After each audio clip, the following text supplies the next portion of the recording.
The ransom note had indicated there would be a call between 8 and 10 a.m. And the police had prepped me on how to respond to a phone call, and it's very important that you hear JonBenet's voice. Police officers were leaving at 9:30 and 9:45 before that time period of the phone call had even expired. One lone detective was left on the scene. Detective Linda Arndt is left behind in the house with John and Patsy Ramsey. She didn't have extensive homicide experience managing a kidnapping and what was about to unfold. This was likely pretty overwhelming for one lone police officer. Everyone is cleared but the family, friends, victim advocates, and the detective. So nobody was cleared? Yeah, that doesn't make sense to me because everyone should be cleared from the scene. The house is full of people. And so this is a crime scene that is now being destroyed piece by piece. I was praying. Linda Arndt had said to me, we're hopeful that the kidnappers will just drop JonBenet off someplace. And I kept looking out the window, clutching this cross and just imagining that she was going to come running down the street. They're waiting for a telephone call from the kidnapper. What's going to happen next?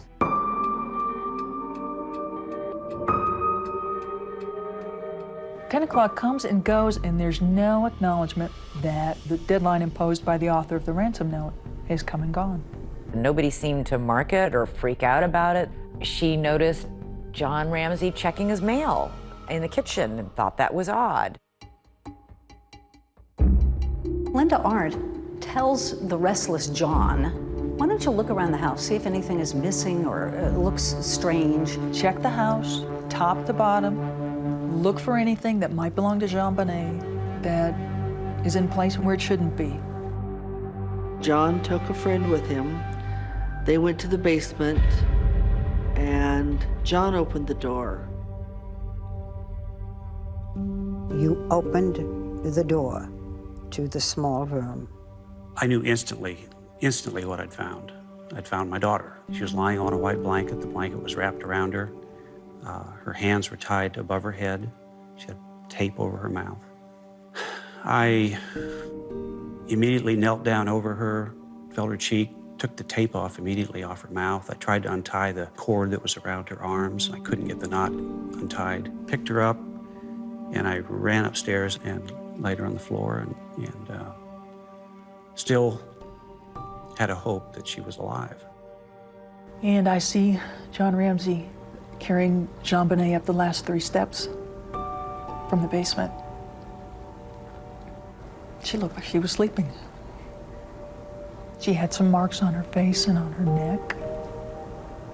I knelt next to her and I leaned down to her face. And John leaned down opposite and he asked if she was dead. And I said, yes, she's dead. And as we looked at each other, I remember, and I wore a shoulder holster, tucking my gun right next to me and consciously counting, I've got 18 bullets. Why did you do that? Because I didn't know if we'd all be alive when people showed up.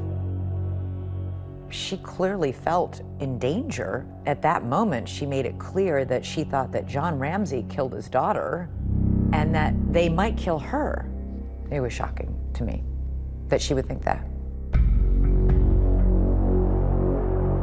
How is it that you have all these cops searching a home and nobody finds the body, but you asked John Ramsey to go look for things out of the ordinary, and he finds his daughter in a room that had never been opened by anybody in law enforcement? That's crazy. He lays her on the living room floor where just a few minutes before, friends and neighbors have been walking and, you know, bringing in fibers and whatever to contaminate the scene. And then the coup de grace. He grabs a blanket, which is full of who knows what kind of contaminants, and throws it over the body. Patsy was being kept out of the room, and I didn't want Patsy to see JonBenet laying there like that. I remember walking in and seeing her lying there in front of the Christmas tree. I knelt down over her and just laid my body on her body and my cheek against her cheek, and it was cold. And Father Raw was there. And he started saying the last rites, I believe. And I just kept saying, no, no, you know, ask God. Ask God to raise her.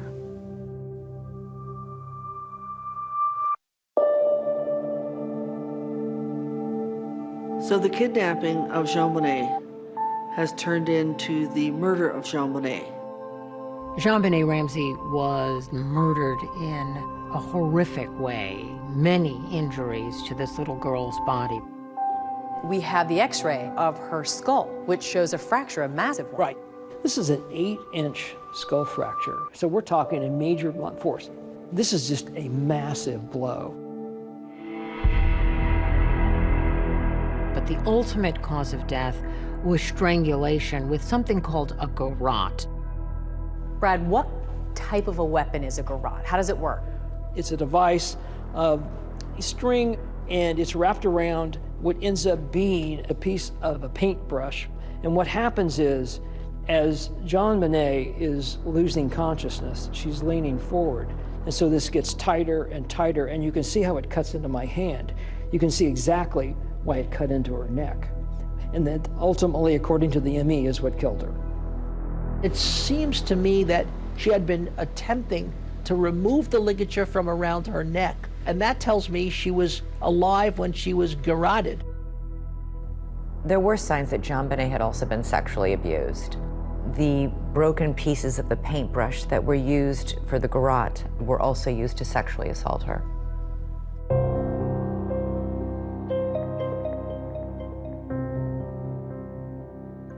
What does it tell you about the murderer?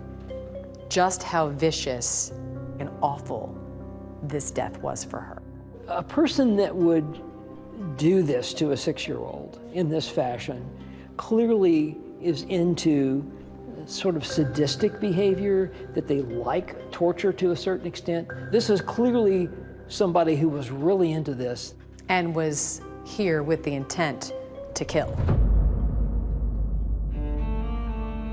There was no evidence of a break-in. There was no jimmying on the front door. There were 4 people in that house, and 1 died overnight.